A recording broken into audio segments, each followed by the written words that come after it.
අද මෙදින් පොහොය දිනය පොහෝදා සඳහම් කතිකා වැඩසටහන සමග එකතු වෙන ඔබ සාදරයෙන් පිළිගන්න ගමන් අද අප මාතෘකා කරගත්තේ සප්ත අපරිහානී ධර්ම කාලීන අවශ්‍යතාවයක් වෙච්ච මේ සප්ත අපරිහානී ධර්ම කතා කරන්න ඕනම වෙලාවක තමයි අපි මේ මාතෘකාව යොදා ගත්තේ. ඉතින් මේ මාතෘකාව සාකච්ඡා කරන්නට පෙර මතක් කරන්නට කැමති අද පොහෝදා සඳහම් කතිකාව වැඩසටහන ඔබ වෙත ගෙනෙන්නේ පානදුර හොරේතුඩුව පුරාණ සාංගිකාරාම විහාරස්ථානයේ සිටයි. එවැගේම අපගේ ගෞරවනීය ආරාධනයෙන් මේ ස්ථානයට වැඩම වදාළ සිව්මහා විහාරාධිපති විශ්‍රාමලත් විදුහල්පති රයිගම් හේවාගම් පස්යොදුන් තුන්කෝරළේ මල්වතු පාර්ශවයේ ප්‍රධාන සංඝනායක ශාස්ත්‍රපති නම කියන්නට අවසරයි පූජ්‍යපාද උඩුගම විමලකීර්ති ස්වාමීන්ද්‍රයන්න් වහන්සේ নমස්කාර පූර්වකව අපේ වැඩසටහනට පිළිගන්නට කැමැති ඔබ වහන්සේ. අද මෙදින් පුර පසළොස්වක පොහොය දිනේ අපි පළමු කොටම සූදානම් වෙන්නේ මේ පොහොය වර්ණනාව කරන්න. ඉතින් ඒ සඳහා අපේ ගෞරවනීය ස්වාමීන්ද්‍රයන්න් වහන්සේට ආරාධනා කරන්නට කැමැති පොහොය වර්ණනාව සිදු කරන මෙන් සාදු සාදු සාදු. තෙරුවන් සරණයි සෑම දෙනාට. අද මැදින් පුරපසළොස්වක පොහොය දවස සදහම් චාරිකාව ආරම්භ කරන මේ අවස්ථාවේ අපේ රවින්දු මහත්මයා පොහොය දිනය පොහොය පිළිබඳව කරුණු සඳහන් කරන්න යෙදුණා. සඳහන් කරන බව හැටියට සඳහන් කළා. අත් වශයෙන්ම ශාසනයේ වැදගත් සිදුවීමක් සිදු වුණු පොහෝ දිනයක් හැටියට අද දවස් සඳහන් කරන්න පුළුවන්. ඒක විශේෂයෙන්ම ශාන්තිදායක බුදුරජාණන් වහන්සේ තමන් වහන්සේගේ උපන් බිම කිඹුල්වත්පුර නුවරට වැඩම කිරීම ආරම්භ කළේ අද වැනි මැදින් පුරපසළොස්වක පොහොය දවසක. බුදුරජාණන් වහන්සේ රජගහ නුවර තම ශ්‍රාවක පිරිස එකතු කරගෙන ධර්ම දේශනා පවත්වමින් උන්වහන්සේ වැඩ සිටින බව තමන් වහන්සේගේ පියාණන් වහන්සේ සුද්ධෝදන රජතුමාට දැනගන්නට ලැබුණා. ඒ සුද්ධෝදන රජතුමාට ලොකු ආසාවක් ඇති වුණා, කැමැත්තක් ඇති වුණා. තමන්ගේ ගිහිකල පුත්‍රයා ශාන්තිදායක බුදුරජාණන් වහන්සේ දකින්නට. ඒ නිසා සුද්ධෝදන රජතුමා 9 වාරයක් රජගහ නුවරට පිරිස් යැව්වා, දූතයන් යැව්වා බුදුරජාණන් වහන්සේට කිඹුල්වත් නුවරට වඩින හැටියට ආරාධනා කරා. දහසක් පිරිවර සහිත තමයි ඒ අය යැව්වේ. නමුත් ඒ 9 වාරයේම මේ ආරාධනාව ගෙන ගිය අය තමන්ගේ කාර්යභාරය ඉටු කළේ නැහැ. ඒ අය බුදුරජාණන් වහන්සේගෙන් බණ අහලා මාර්ගඵල ලබාගෙන පැවිදි වෙලා ඒ රහත් ඵලයට පත් වෙලා ඒ ප්‍රදේශයේම වාසය කළා. මේ අවස්ථාවේදී සුද්ධෝදන රජතුමා සිද්ධාර්ථ කුමාරයා උපන්න වර්ෂයේම ඒ දිනේම උපන්න කාළුදායි ඇමතිවරයාට කැඳවලා කියා සිටියා බුදුරජාණන් වහන්සේට කිඹුල්වත් නුවරට වඩින හැටියට ආරාධනා කරන්න කියලා. ඒ අවස්ථාවේදී කාළුදාය ඇමතුමා එක ඉල්ලීමක් කළා. මට බණ අහලා පැවිදි වෙන්නට අවස්ථාව දෙනවා නම් මම මේ කාර්ය ඉටු කරන්නම් කියලා. අන්න ඒ පොරොන්දුව මත කාළුදාය ඇමතුමා රජගහ නුවරට පිටත්ව ගියා. කිඹුල්වත් නුවරට රජගහ නුවර ඉඳලා යොදුන් 60ක් දුරයි. ඉතින් මේ 60 යොදුන මේ ගමනට යන්නට ඕන. ඉතින් කොහොම නමුත් කාළුදාය ඇමතුමා ගිහිලා බණ අහලා පැවිදිලා රහත් ඵලයටපත් වුණා. ඊට පස්සේ තමන්ගේ කාර්ය බුදුරජාණන් වහන්සේට තමන් පැමිණි කාර්ය බුදුරජාණන් වහන්සේ සැලකර සිටියා. ඒ සැලකර සිටියේ නිකම්ම පණිවිඩයක් වශයෙන් නෙවෙයි. ඒ යොදුන් 60ම වර්ණනා කරමින් ගාථා 60ක් දේශනා කළා. අපි දන්නවා මාර්තු අප්‍රේල් මැයි මාස ගහකොළ නව දලුලාලා මල් පිපිලා ඒ ආදී ඊටාම සුන්දර කාල පරිච්ඡේදයක් තමයි බක් මාසේ වෙසක් මාසේ ආදී මාස. ඉතින් මේ යොදුන් 60 අර දැන් රහතන් වහන්සේ කාළුදායි ඒ වර්ණනා කරමින් ඒ යොදුන් 60 පිළිබඳව කියලා සඳහන් කරලා බුදුරජාණන් වහන්සේට ආරාධනා කළා. ඒ අනුව තමයි බුදුරජාණන් වහන්සේ 20000ක් මහරහතුන් වහන්සේලා පිරිවරාගෙන කිඹුල්වත් නුවරට වැඩම කිරීම ආරම්භ කළේ. දවසට යොදුනයි වැඩම කළේ උන්වහන්සේ. දින 60ක් ගත වුණා කිඹුල්වත්පුර නුවරට තමන් උපන් බිමට උන්වහන්සේට වැඩම කරන්න. උන්වහන්සේ වෙනුවෙන් නීග්‍රෝධාරාමයේ ඒ වන විට ඉදි කරලා තිබුණා. ඒ රැස් වුණු ශාක්‍ය බුදුරජාණන් වහන්සේට බාල අය ඇවිල්ලා වැන්දා. ඒ අවස්ථාවේදී අර වැඩිහිටි ශාක්‍යයන් ඔවුන් මාන්නාධිකයි කියලා අපේ ශාසනයේ සඳහන් වෙනවා. ඒ අය මේ බාල අපට වඩා බාලයි මේ බුදුහාමුදුරෝ ඒ නිසා වඳින්න පුදන්න මැලි වුණා. ඒ අවස්ථාවේ බුදුරජාණන් වහන්සේ සිද්ධ වුණා යමා මහ පෙළහර පාන. එක කන් සිදුරකින් වතුර නික්මෙනකොට අනික් කන් සිදුරෙන් ගින්දර පිට වෙනවා. එක නාස් සිදුරකින් ජලය පිට වෙනකොට අනිත් නාස් සිදුරෙන් ගින්දර පිට වෙනවා. මේ ආදී වශයෙන් මේ මහා යමා මහ පෙළහර පෑවා. ඒ අවස්ථාවේ බුදුරජාණන් වහන්සේට තමන් වහන්සේගේ පියාණන් වහන්සේ තුන්වෙනි වරට තමන්ගේ පුත්‍රයන් වහන්සේට වැන්දා.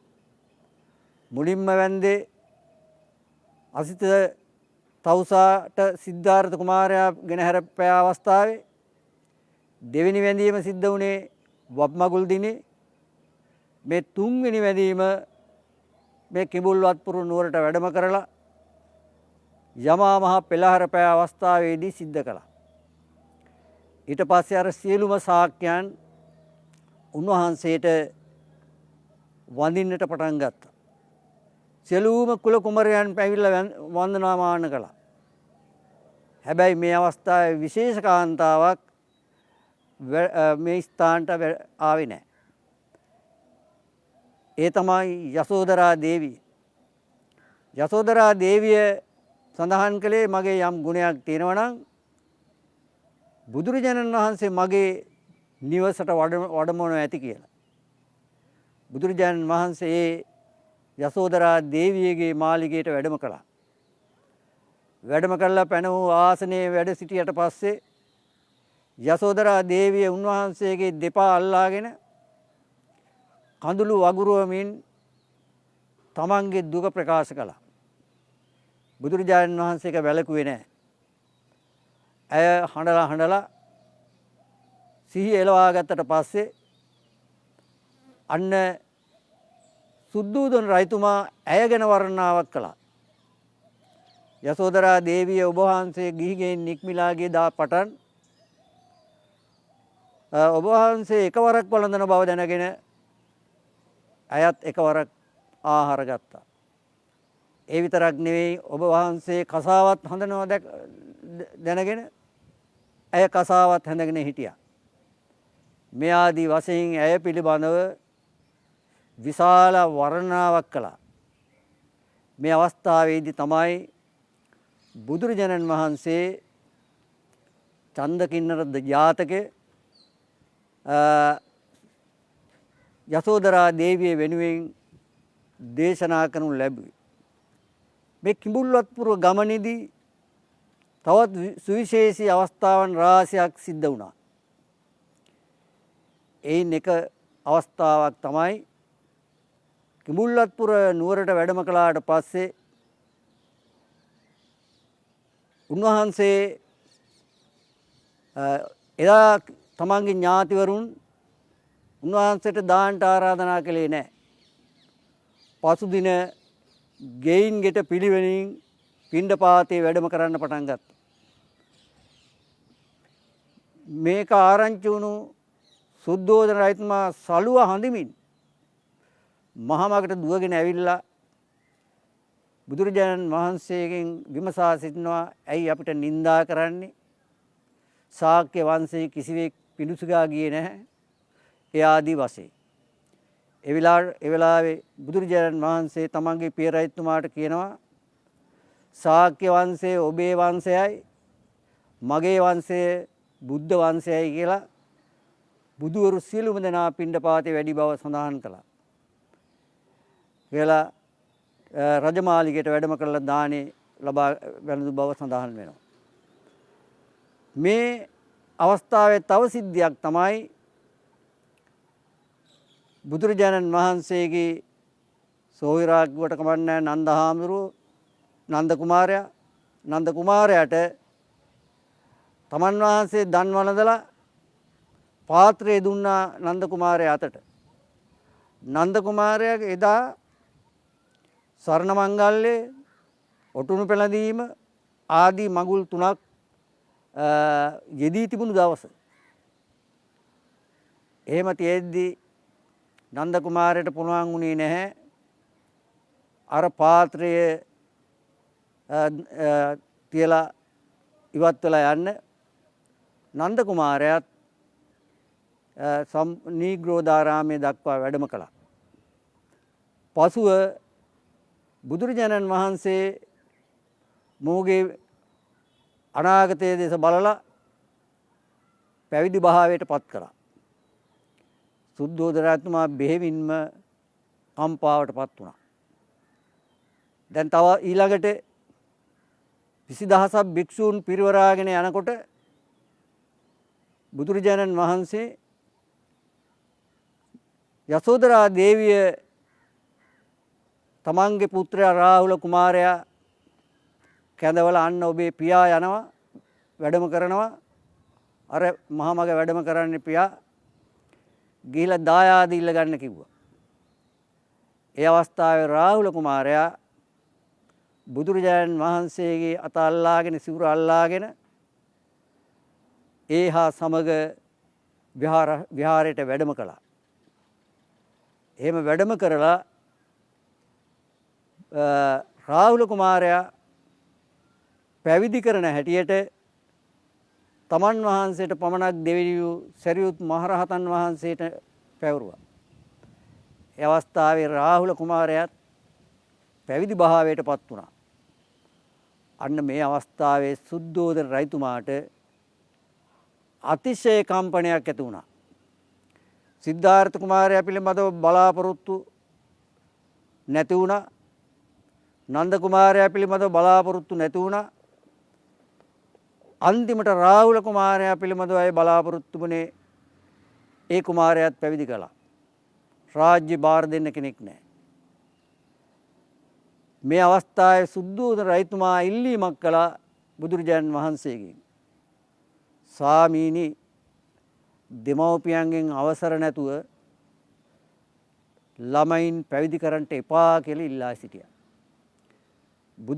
නිහතමානී බුදුරජාණන් වහන්සේ ඒක ඊටාම කාලෝචිත යෝජනාවක් බව තේරුම් අරගෙන වහාම ඒ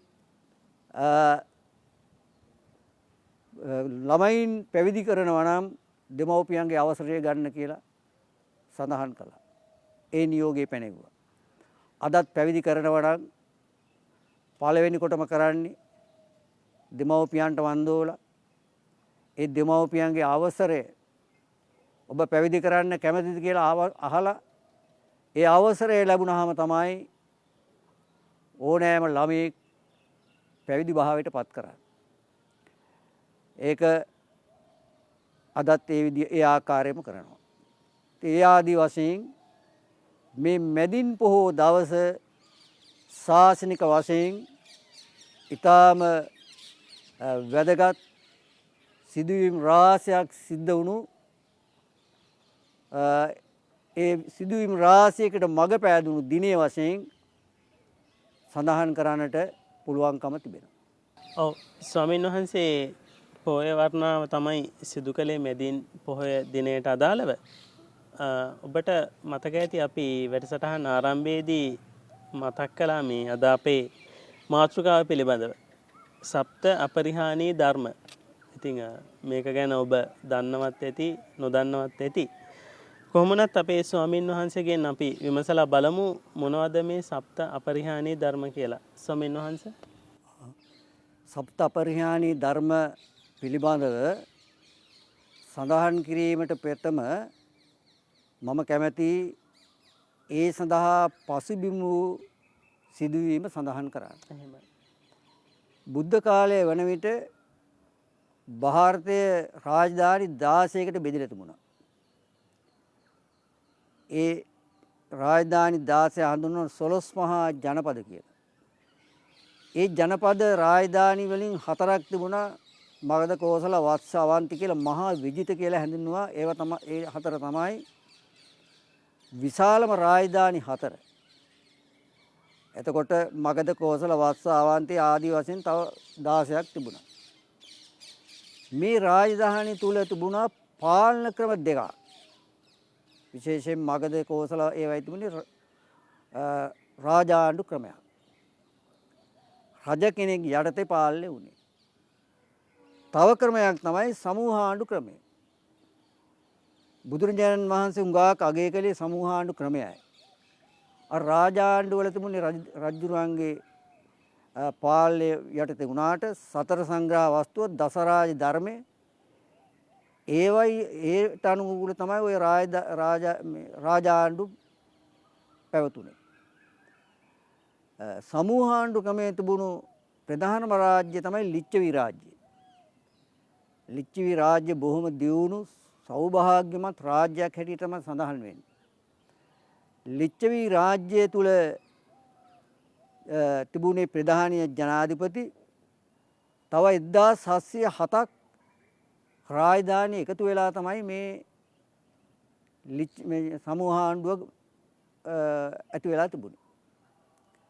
ඉතින් මේ සමූහාණ්ඩුව මේ තුල රජේ පවත්වාගෙන ගිය අපි කිව්වොත් අද වර්තමානයේ හැට ව්‍යවස්ථාව වගේ තිබුණු කාරණා ටික තමයි මේ සප්ත අපරිහානීය දහම.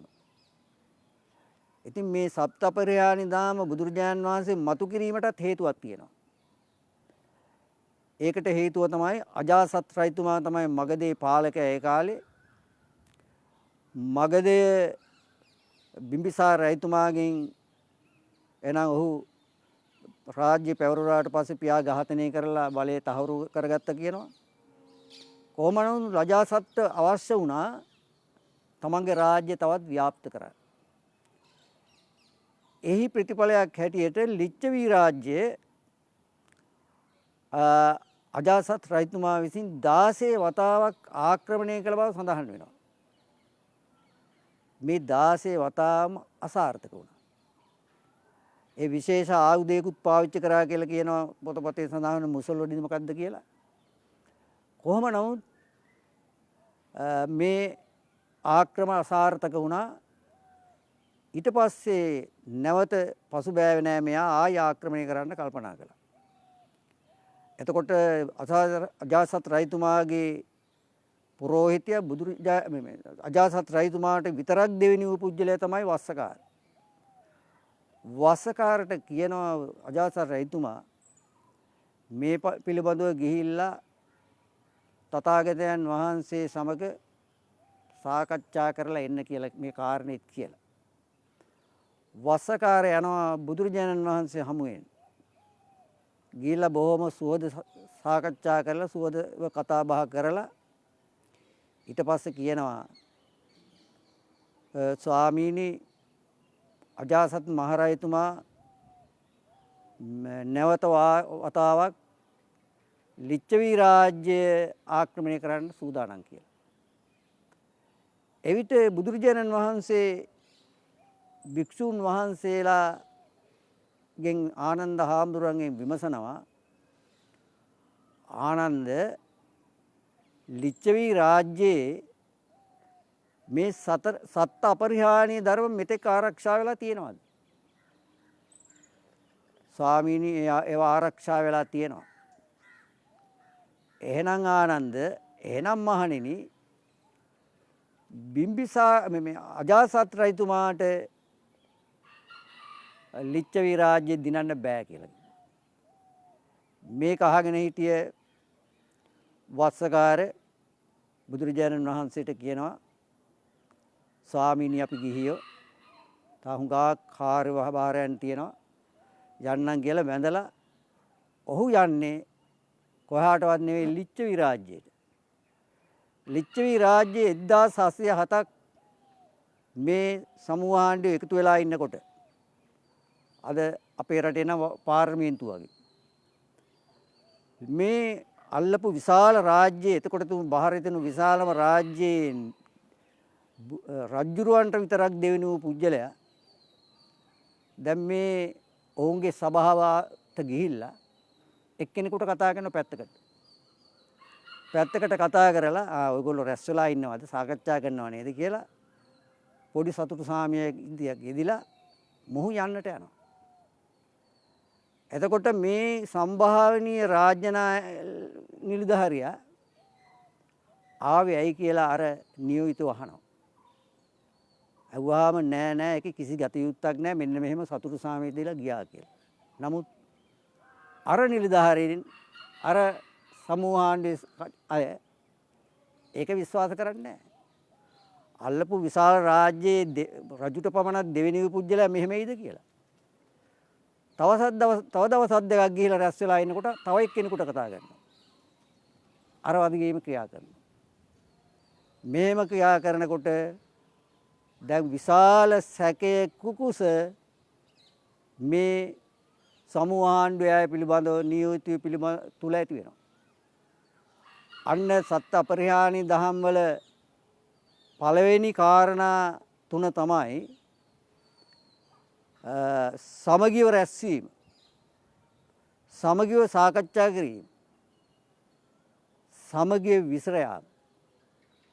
අර මෙතෙක් සමගියෙන් සමාදානයේ විවෘතව හිටපු පිරිස අතර සැකේ කුකුස අර වස්සකාර ඊටාම දක්ෂ ලෙස ඇති කරනවා. ඇති කරයින් පස්සේ අර සමගිව රැස්වීම, සමගිව සාකච්ඡා කිරීම, සමගිව විසර යාම කියන එක නැති වෙනවා. ඒක තමයි ලිච්ඡවි රාජ්‍ය. ඒව නැති කරාට පස්සේ අජාසත් රජතුමාට පුළුවන් වෙනවා පහසුවෙන්ම ලිච්ඡවි රාජ්‍ය යටත් කරගන්න. අන්න ඕනෑම සමාජයක් තුල සහනය කියලා කියන එක තියෙන්නේ දෙන්නෙක් අතර හෝ වේවා, පවුලක් අතර හෝ වේවා, සංවිධානයක් අතර හෝ වේවා, රටවල් අතර හෝ වේවා. ඒවයි සහනය කියන එක තියෙන්නේ සමගී තියෙන. සමගිය නැත්නම් ඒ අතර තියෙන සහනය නෙවෙයි අසහනය. අසහනය ඇති වෙන්නේ. බලන්න ඒක මොනතරම් සත්‍යයක්ද කියන එක. සමගිය සමාදානය නැති වුණාම ජාතින් අතර ගැටු, ආගම් අතර ගැටු, පවුල් අතර ගැටු, ඔය හැම සංවිධානයක් තුළම තියෙන ඒක ඒ සංවිධාන වල තියෙන අත්විවරම ගැලවිලා යනවා.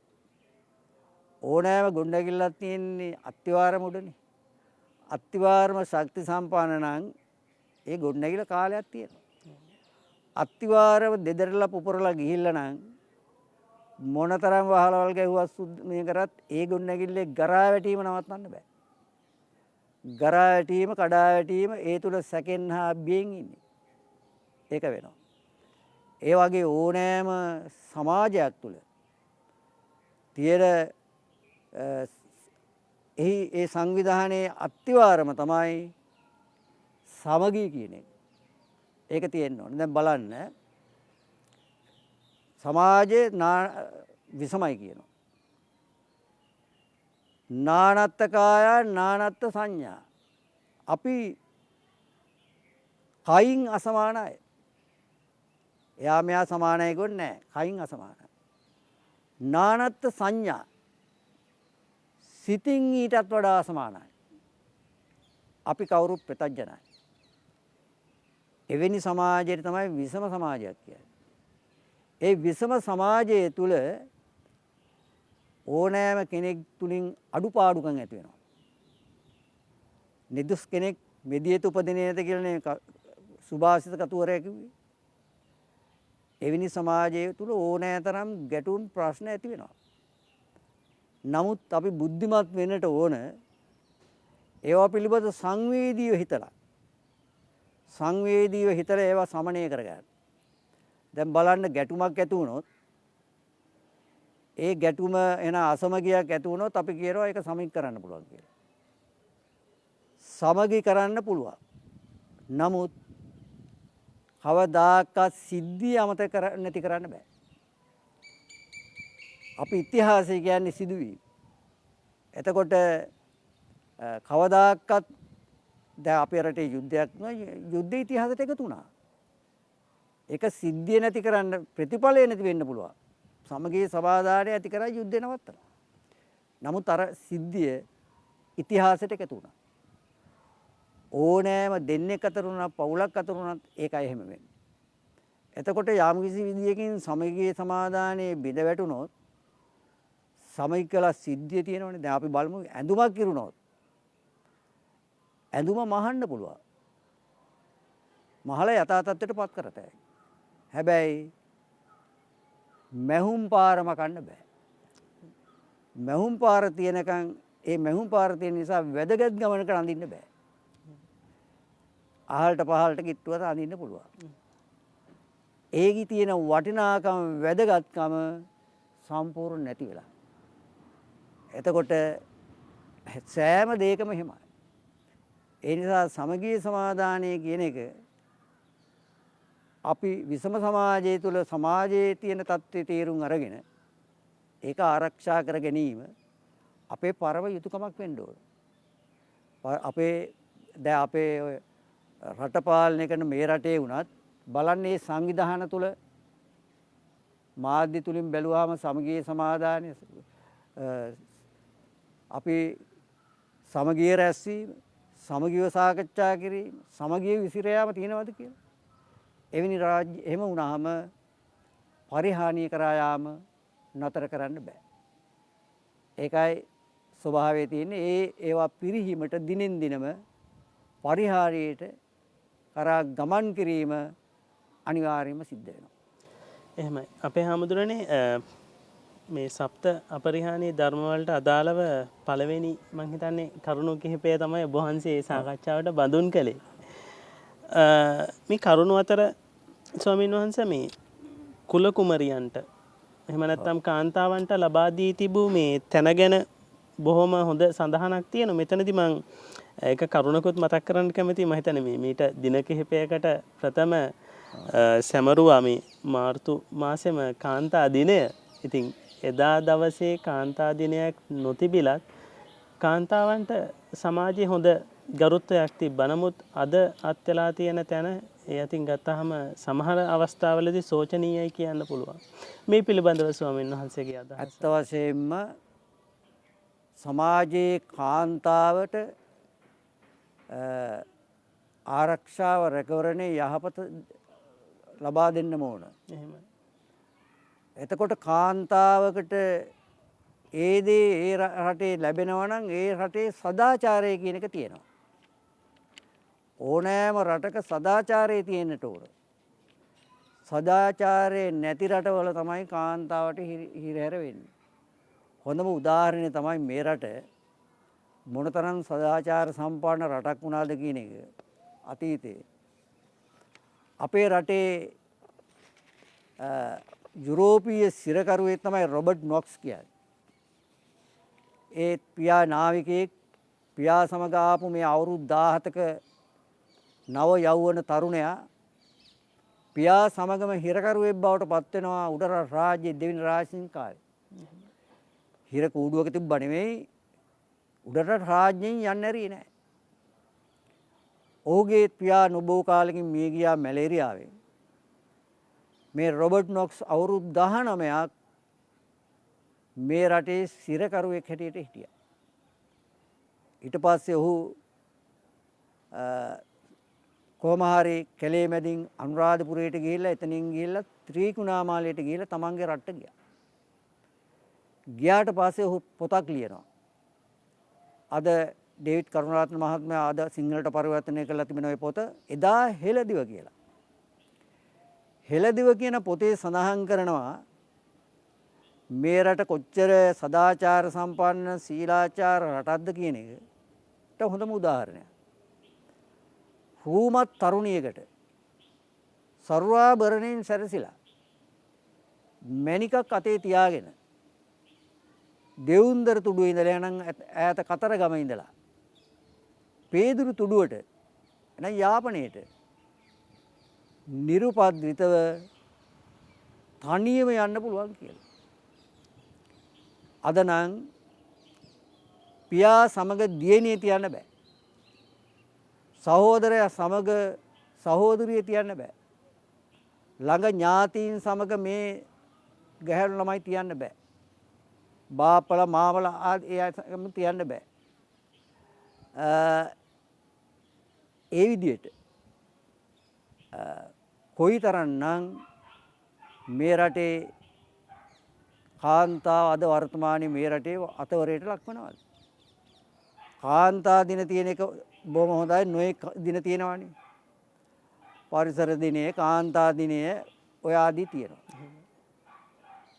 කොහෙත්ම නැති එක දින පවත්වන එක හොඳයි. හැබැයි මේවා දිනේට පමණක් සීමා වෙන දේවල් නම් ඔය දින පවත්වීමේ අර්ථයක් නැහැ. කාන්තාවට සලකන එක, කාන්තාවට රැකවරණය දෙන එක හැමදාම තියෙන්න ඕනේ සමාජයේ. ගුරු දිනේ නම් ගුරුවරයාට හැමදාම මේ ගෞරවය තියෙන්න ඕන. ඒක දිනේට පමණක් ඒ රටේ සීමා වෙනවා නම් ඒක හරියන්නේ නැහැ. දැන් ඔය පැලසිතු උයිම් කරනවා. ඒ දින රුක් රෝපණ දිනේ. පැලේ හිටවලා බොහෝම ප්‍රසිද්ධිය ඉතින් මාධ්‍ය තුලින් ප්‍රචාරය කරනවා. හැබැයි ඊළඟ වාරෙත් අතනම් පැලේ හිටවනවා. ඇයි පැලේ හිටවලා ඒකට වතුර දාන්නෙත් නැහැ, බලාගන්නෙත් නැහැ, පෝෂණය කරන්නෙත් නැහැ. ඒ පැලේ මැරිලා යනවා. එතනම නැවත පැලයක් හිටවනවා ආයි මාධ්‍ය ගෙනහල්ලා. ඒක රටේ තත්ත්වය. ඒ තරම් විශාල වශයෙන් මේ රටේ වනාන්තර විනාශ වෙලා තියෙනවා දැන්. පරිසරය විනාශ වෙලා තියෙනවා. මම මේ මාතෘකාව එළියට ගියා නෙවෙයි එවැනි තත්ත්වයන් තියෙනවා. එතකොට කාන්තාව සමාජයේ වැදගත්ම කොටසක් නේ. ඒ කාන්තාවට දී යුතු රැකවරණය අපි අනිවාර්යයෙන්ම ලබා දී යුතුයි.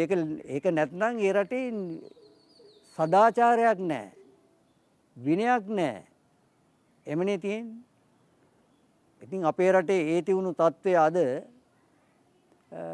සම්පූර්ණයෙන්ම අපිට ඊටාම සෝචනීයයි. ඊටාම කනගාටුදායකයි.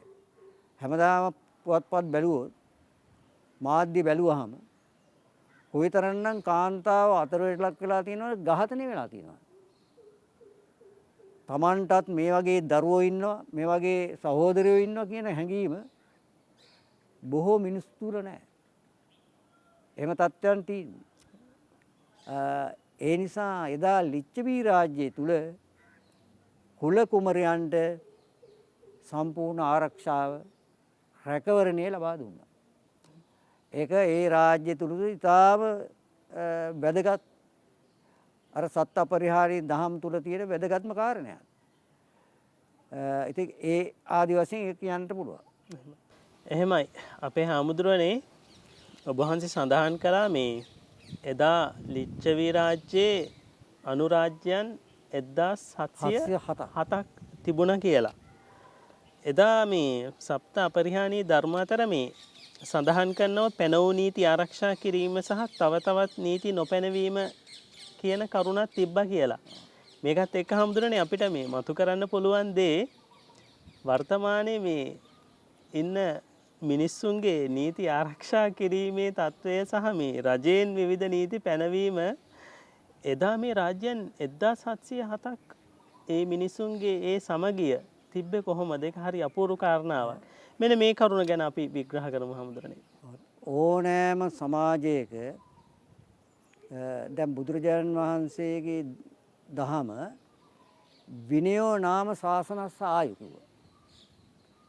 විනය තමයි ශාසනයේ අවශ්‍ය කියලා කිව්වේ පළවෙනි සංගායනාවේ. දැන් බුදුරජාණන් වහන්සේ ධර්ම දේශනා කළා විතරක් නෙවෙයිනේ. සංඝ සමාජයේ පැවැත්ම ආරක්ෂා කරන්න නීති රීති පෙන්වුවා. විනය පිටකයක්ම තියෙනවා. ඒවා එක්තරා නීති ටික, සම්ප්‍රදායන් ටික.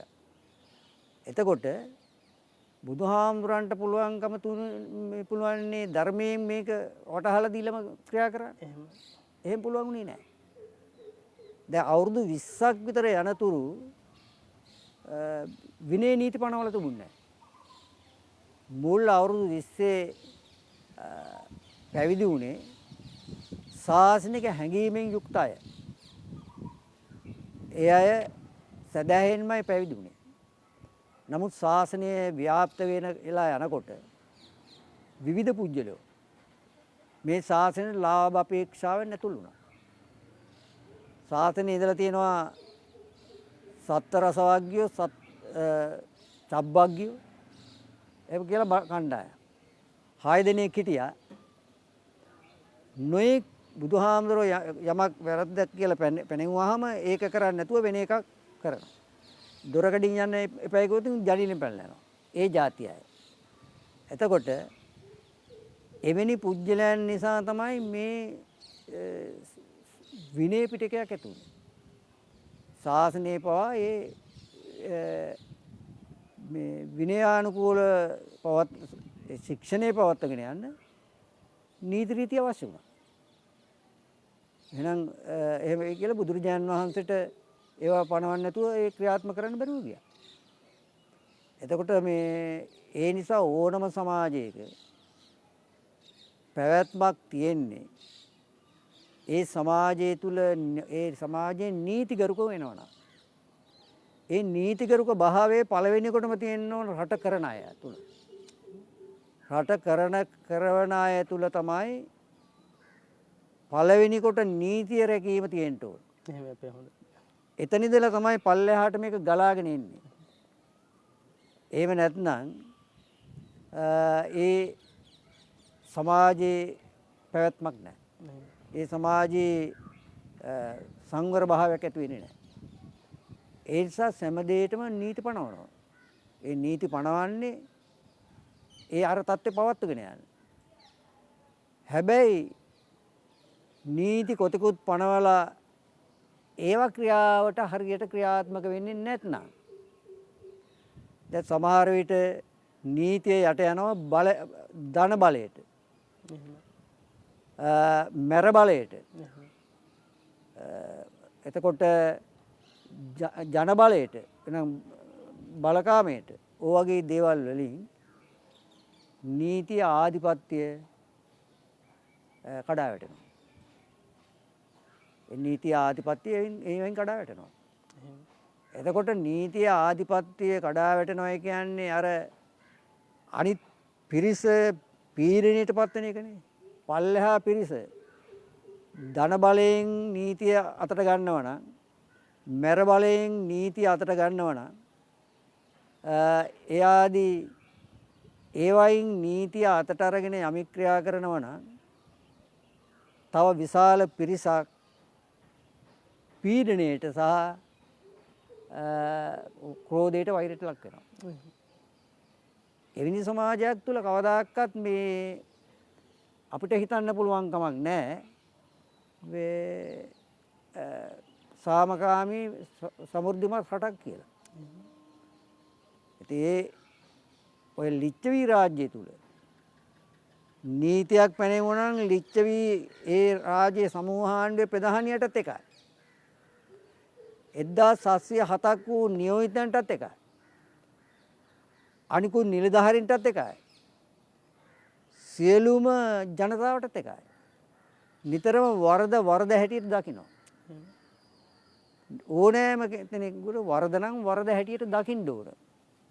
වරද හැටියට දකින්න බැරි සමාජයක් තුළ නීතියක් තියෙන්නේ නැහැ.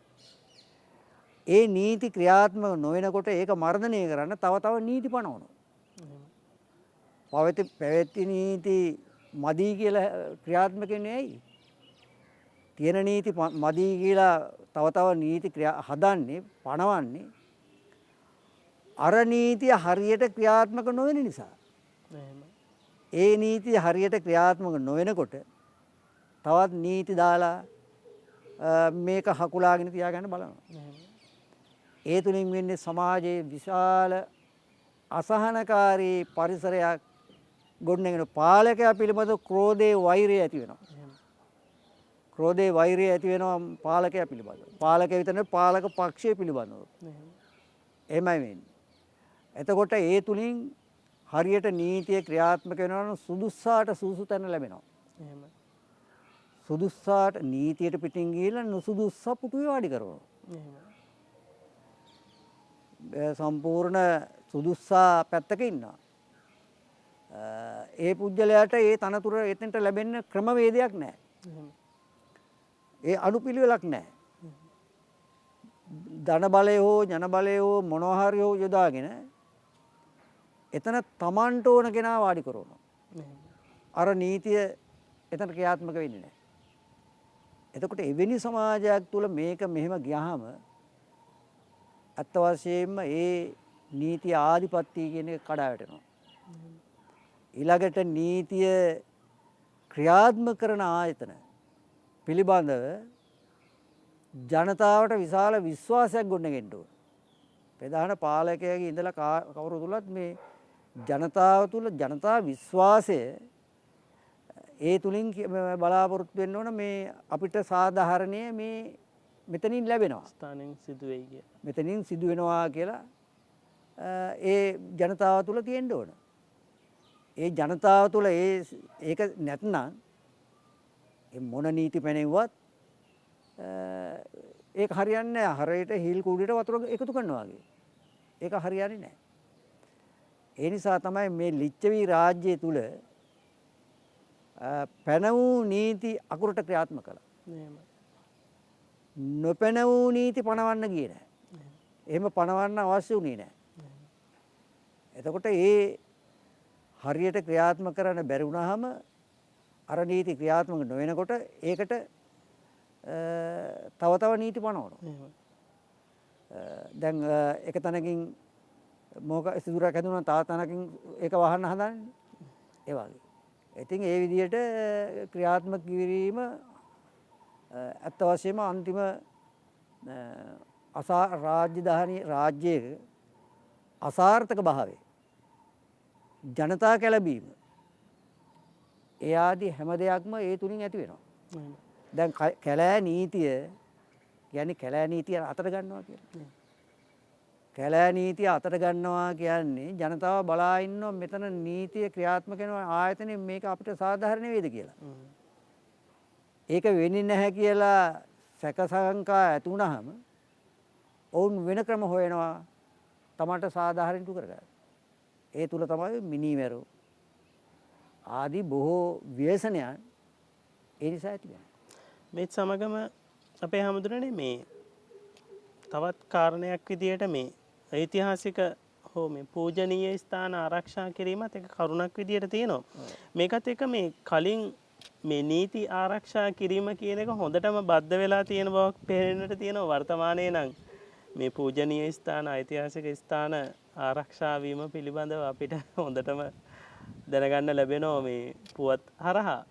ස්වාමීන් වහන්සේ ඇත්ත වශයෙන්ම රටක ජාතියක ප්‍රෞಢත්වය එහෙම ඒවා හුඟක් රැකිලා තියෙන්නේ මේ ඓතිහාසික ස්ථාන තුලින්. එහෙම අදත් සංචාරකෝ මේ රටට එන්නේ අපි අතීතයේ තිබුණු ඓතිහාසික ස්ථාන බලන්න. එහෙම එතකොට අතීත විරුවන් මේව ගොඩනගලා තියෙනවා. එතකොට ඒවා ආරක්ෂා කරන එක වර්තමානයේ පාලකයන්ගේ මෙන්ම ජනතාව තුළ ගින් ඉටු වෙන්න ඕන යුතුයකමක් ඒක. එතකොට අඩු වශයෙන් පාලකයන්ගේ ඒගෙන අවධානයක් නැත්නම් අනිත් අවස්ථාවාදීන් මේව කොල්ල කරනවා. මේව විනාශ කරනවා. ඒක අපේ රටේ බොහෝ විට දකින්න ලැබෙන දෙයක්. මේ මෑත භාගයේ වෙනකොට මේ රට ආසියාවේ කෞතුකාගාරයක් වගේ රටක්. ප්‍රධාන වශයෙන් එදා මහින්දාගමන ඉඳලා මේ රටේ කෞතුක බහන්න දැන් කෙනෙකුට හම්බ වුණා නම් මැණික් ගලක් ඒකෙන් ප්‍රතිමාවක් නිර්මාණය කළා. ඒවා තැන්පත් කරා යනවා. රත්තරන් කුට්ටියක් ලැබුණා නම් ඒකෙන් ප්‍රතිමාවක් නිර්මාණය කළා. ඒවා රාජස්ථානවල තැන්පත් කරලා තිබ්බා. අද නම් ඒවා කඩ බිඳ ගන්න තත්ත්වයක් තිබෙන්නේ. ඒ වගේ තත්ත්වයක් මේ රටේ තියෙනවා. ඒ නිසා අද දැන් එදා ලිච්ඡවි රාජ්‍ය මේ ඓතිහාසික ස්ථාන හොඳින්ම ආරක්ෂා කළා. ඒවා සංරක්ෂණය කළා. ඒවා පවත්වාගෙන ගියා. අද අපේ රටේ හිටියේ ආණ්ඩුකාරවරයෙක් තමයි ඉංග්‍රීසි ආණ්ඩුකාරයෙක් යුරෝපීය ජාතිකයෙක් වුණා. මේක කියන්න ඕන. ලංකාවේ කෞතුක බහණ්ඩ මේ ඓතිහාසික ස්ථාන මේ විනාශනව දැකලා ග්‍රෙගරි ආණ්ඩුකාරයා එතුමා බ්‍රිතාන්‍යයෙන් රජයෙන් විශේෂ අවසරයක් ලබාගෙන බ්‍රිතාන්‍ය ගෘහ නිර්මාණ ශිල්පයට අනුව තමයි කෞතුකාගාරය නිර්මාණය කියලා තියෙන කොළඹ. ඒ කෞතුක බහණ්ඩ ඒ විදේශීය ජාතිකයා අන්‍යාගමිකයෝ ඒවා ආරක්ෂා කරලා තියන්න උන් ක්‍රියා කළා. මොකද ඒවායි වටිනාකම ඒ අය දන්නවා. අද ආත්මාර්ථකාමී මිනිස්සු මේවා පිළිබඳව කිසිම සැලකිල්ලක් නැතුව මේවා කඩලා බිඳලා පොළොව යට තිබුණු ඒවත් අරගෙන ඉවරයි. උඩ තිබුණු ඒවත් අරගෙන ඉවරයි. එවැනි සෝචනීය තත්වයක් මේ රටේ තියෙනවා. ඒක පැහැදිලිවම කියන්න සිද්ධ වෙනවා. මොකද පන්සල් ආශ්‍රයෙන් අපි ජීවත් වෙන නිසා. ඒ නිසා ඒක කියන්න වෙනවා. කාටවත් චෝදනා කරනව නෙවෙයි. නමුත් මේ තත්වයෙන් අපි අනිවාර්යෙන් මිදෙන්න ඕන. අපේ හැමදෙරනේ මේකත් එක්ක අද අපේ සාකච්ඡාවේ අවසාන කරුණ වෙත මේ සප්ත අපරිහානී ධර්මයන්ගේ අවසාන කරුණ මේ හැම කරුණක්ම අපි ගත්තාම මේ එකින් එකට බැඳිච්ච කරුණු. එදා ලිච්ඡවි රාජ්‍යයේ මේ පැවති කරුණු අද නම් මම හිතන්නේ රටේ නීති එකින් එකට බැඳිලා නැහැ. ඒකෙම අනිත් පැත්ත. කොහොමුණත් මේ අවසාන කරුණ විදියට අපි හැමදෙරනේ තියෙන්නේ මේ ශ්‍රමණ හා බ්‍රාහ්මණයන්ට උපස්ථාන කිරීම හා ඔවුන්ගෙන් අවවාද සහ අනුශාසනා ලැබීම. මේ කාරණාවේදී බුදුදහමත් එක්ක මං හිතන්නේ මේ වඩාත්ම ගැළපෙන කාරණාවක් විදියට අපිට හඳුන්වලා දෙන්න පුළුවන් මේ අවසාන කරුණ. මං හිතන්නේ ගමේ පන්සල ගමේ මිනිස්සුන්ගේ සැපට දුකට හැම දෙයකම තියෙන තැන. ඉතින් මේකත් එක්ක අපේ හැමදෙරනේ මේ කරුණ කොහොමද වර්තමානයට ගැලපෙන්නේ? විශේෂයෙන්ම ඇත්ත වශයෙන්ම ලිච්ඡවි රාජ්‍යයේ ශ්‍රමණ බ්‍රාහ්මණයන්ට සැලකීම ඒ අය ගෞරව කිරීම ඒ අයගේ අනුශාසනා ලැබීම කළා. එතකොට ඒ පාලකයන්ට ආශිර්වාදයක් ජනතාවට ආශිර්වාදයක් වෙනවා. ඉතින් මේ ලිච්ඡවි රාජ්‍යය තුල ඊටාම මැනවින් තිබුණා. එතකොට දැන් සමහර විට වර්තමානයේ දැන් ඔබතුමා සඳහන් කළා වගේ දැන් විහාරස්ථානය කියන ගත්තොත් ලංකාවේ විහාරස්ථානය තමයි අතීතයේ ප්‍රජා මධ්‍යස්ථානය වුණේ. අධ්‍යාපනය ලබා දුන්නේ විහාරස්ථානයේ. ප්‍රතිකාර ලබා දුන්නේ විහාරස්ථානයේ. අනිකුත් බොහෝ දේ මිනිසුන්ගේ අවශ්‍යතාවයන් ඉටු කිරීමට මූලික වුණේ විහාරස්ථානයේ. මේ රටේ රජවරු ඇති කළේ හාමුදුරුවෝ. සමහර රජවරුන් නැති කළේ හැබැයි රජවරුන් පහ කරන්නත් මුල් වෙච්ච අවස්ථා තියෙනවා. රටට ගැලපෙන්නේ නැති වුනහම පහ කරන්නත් ක්‍රියා කරලා තියෙනවා. එතකොට එවැනි ඒ තරම් විශාල බලවේගයක් තමයි මේ රටේ භික්ෂු සමාජයේ. එතකොට ඒ අය නිතරම පාලකයා මේ රටේ නම් භික්ෂුවගේ අවවාද අනුශාසනා ලැබුවා වගේම ඒ අයට ගරු කිරීම කළා. අද එහෙම නැtei කියනව නෙමෙයි මම මේ කියන්නේ භික්ෂුන් වහන්සේලා ගැන විතරක් නෙමෙයි ආගමික හැම අපි කියන්නේ නෑ මේ අපිට විතරක් සලකන්න කියලා. කොහොම නමුත් යම්කිසි කෙනෙක් තමන්ගේ ජාතිය කඳවුරක් කරගෙන අනිත් අයට ගහනවා නම් අපි කැමති නෑ. තමන්ගේ ආගම දහම කඳවුරක් කරගෙන අනිත් ආගමිකයන්ට ගහනවා නම් අපි කැමති නෑ. තමන්ගේ සංස්කෘතිය කඳවුරක් කරගෙන අනිත් අයගේ සංස්කෘතිය විනාශ කරනවා අපි කැමති නෑ ඒවට. එහෙම කරන්න බෑ. අපිට මිනිසා කියන්නේ මනං උස්සන්තිති මනුස්සා. මනසෙන් උසස් නිසා. දැන් ඔය හරකට කියනවා සරමින් කන්නේ සරකයි. ඇවිද ඇවිද කන හින්දානේ හරකට ගවයාට හරකයි කියන්නේ. ඒ වගේ අපිට මිනිසා කියන්නේ මනසෙන් උසස් කියන අර්ථය. ඒ මනසෙන් උසස් මිනිසා තුල සංවේදී භාවය තියෙන්න ඕන. කෘතවේදී භාවය තියෙන්න ඕන. එතකොට ඒ තත්ත්වයන් බොහෝ දුරට ඇති කරන්නේ සමාජය තුළ අධ්‍යාත්මික ගුණවගාව ඇති කරන්නේ ශ්‍රමණ බ්‍රාහ්මණය. එහෙනම් වර්තමානයේ ලංකාවේ නම් භික්ෂුන් වහන්සේලා සහ ඒ වගේම අන්‍ය පූජ්‍යයෝ ගැන කතා කරන්න ඕන. අවසර අපේ හැමතුනේ මේකත් එක්ක මම මේ මතු කරන්නට කැමතියි මේ අනිකුත් ආගම් හා සමගාමීව ගත්තහම බුදුදහම කියන්නේ අපි හඳුන්වන අවිහිංසාවාදී දහමක් විදියට. විදේශ රාජ්‍යයන් වලදී මේ ඔවුන්ගේ රාජ්‍යයන් තුළ ඒ ආගම් දහම් ඇදහිීමේ ඇති හැකියාව බොහොම අඩුයි. ප්‍රධාන රාජ්‍ය ආගමත් එක්ක අනෙකුත් ආගම් වලට ලබා දෙන ස්ථානය ඊටාම අල්පයි. නමුත් මේ බුදුදහම පිරුණු මේ ලක්තිව තුළ අනිත් ආගම් වලට කියන්නේ විශාල නිදහසක් ලබා දීලා තියෙනවා කියලා අපිට පේනවා. මේකත් එක්ක හාමුදුරනේ ඇත්ත වශයෙන් බුදු සමය කියන්නේ මිනිසාට පමණක් නෙවෙයි. සියලුම සතුන්ට දැන් තමන්ට මෙන්ම දැන් මෛත්‍රී භාවනාව කරන මම නිදුක් වෙම්ම මට මෙන්ම මගේ සමීපතමයන්ට මෙන්ම අසල්වාසීන්ට මෙන්ම සියලු සත්වයන්ට ඇලට දොරට ගහට කොළට සතාසි උපවටත් හිතවත්කම මෛත්‍රී කියන්නේ හිතවත්කම. හිතවත්කම පවත්වන જાතිය. බුදු සමයේ කිසිවෙනියකින් මිනිස්සු ඝාතනය නෙවෙයි සත්ත්ව ඝාතනයවත් ගහකොළ විනාශ කිරීමවත් අනුමත කරන්නේ නැහැ. එවැනි දහමක් මේක.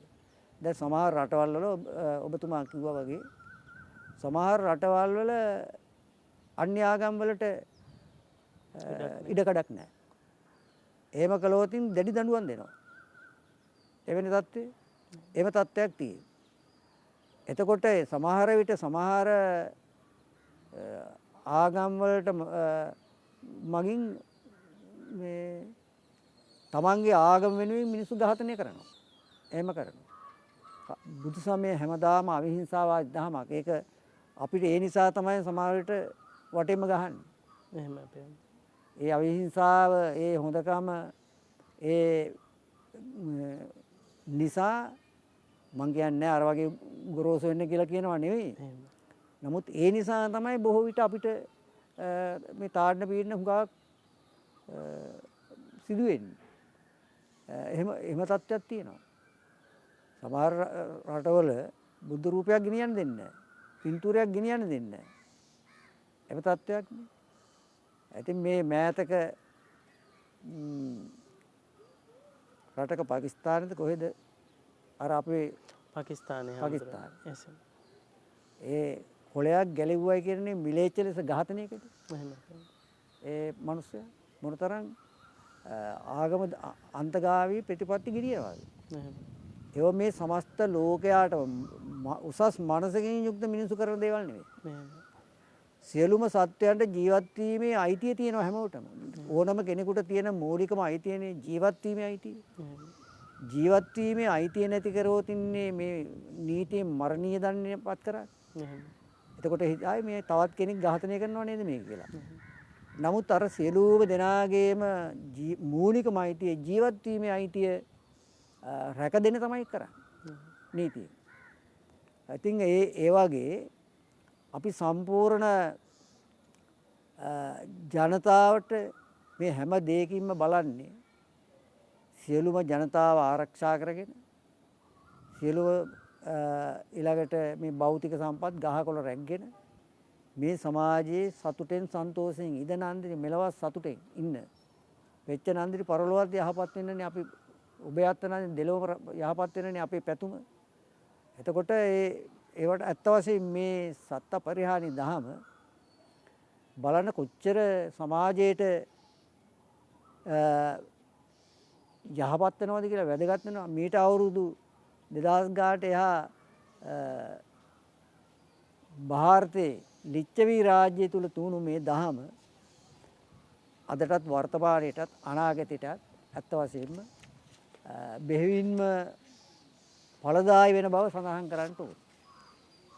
එහෙමයි අපේ ගෞරවනීය ස්වාමීන්ද්‍රයන්න් වහන්සේ විසින් මේ දේශනා කළේ මීට වසර දහස් ගණනකට ප්‍රථම ඒ ලිච්ඡවි රාජ්‍ය තුල පැවති නීති පද්ධතිය පිළිබඳව සප්ත අපරිහානී ධර්ම වර්තමානයේට කෙතරම් සමීපද අදාළද කියන එක ස්වාමීන් වහන්සේගේ දේශනාවෙන් අපිට හොඳින්ම වැටහුණා කියලා මම හිතනවා. පුරා හොරාවක් පුරාවට පැවති අපේ පොහොදා සඳහම් කතිකා වැඩසටහන දැන් මේ නිමා කරන්නට තමයි සූදානම් වෙන්නේ. නිමා කරන්නට ප්‍රථම මතක් කරන්නට කැමති මේ කොරෝනා COVID-19 නොදුර නැවතත් හිස ඔසවමින් පවතින බවක් තමයි අපේ හාමුදුරුවනේ නැවත පෙනෙමින් තියෙන්නේ. වර්තමානයේ රටේ පවතින මේ අර්බුදත් එක්ක අපිට ටික ටික මේ සෞඛ්‍ය පුරුදු අමතක වෙමින් පවතිනවා. ඉතින් මතක් කරන්නට කැමති මේ දේ ගැනත් නැවතත් අවධානයට ගන්න ඔබගේ හිතවතුන් නෑදෑ ඒ මිතුරන් ඒ හැම දෙනා ගැනම හිතලා ඒ සෞඛ්‍ය පුරුදු සුපුරුදු විදියට අනුගමනය කරන්නට. ඒ වගේම වැඩසටහන නිමා කරන්නට පෙර මතක් කරන්නට කැමති අපගේ වැඩසටහනට මේ ස්ථානයට වැඩම වදාළ සිව්මහා විහාරාධිපති විශ්‍රාමලත් විදුහල්පති රයිගම් හේවාගම් පස් යොදුන් තුන් කොරළේ මල්වතු පාර්ශවයේ ප්‍රධාන සංඝනායක ශාස්ත්‍රපති නම කියන්නට අවසරයි පූජ්‍යපාද උඩුගම විමලකිත්ති ස්වාමීන්ද්‍රයන්න් වහන්සේට ස්තුතිවන්ත වෙන්නට කැමති අපේ වැඩසටහන වෙනුවෙන් ලබා දුන් දායකත්වයේ වෙනුවෙන්. ඒ වගේම පොහොදා සඳහම් කතිකා වැඩසටහන මේ අපූරු පරිසරයේ ඔබ වෙත ගෙනාවේ පානදුර හොරේතුඩුව පුරාණ සාංගිකාරාම විහාරස්ථානයේ සිටයි. තවත් පොහොදා සඳහම් කතිකා වැඩසටහනක් සමග එක්වෙන්නට ආරාධනා කරමින් ඉදිරියට එළඹෙන්නේ බක් පොහොය අපේ හාමුදුරුවනේ. අවුරුදු මාසේ රටේ බොහොම අර්බුද පවතින කාලෙක. ඉතින් ඒ අවුරුදු උදාව බොහොම ශක්තිමත්ව හොඳ ආර්ථික තත්ත්වයකින් යුතුව සමරන්නට හැකිවෙන්නට ඔබ සැමට හැකිවේවා කියලා අපි ප්‍රාර්ථනා කරමින් පොහොදා සඳහම් කතිකා වැඩසටහනින් අදට අපි සමුගන්නෝ ඔබ සැමට තෙරුවන් සරණයි.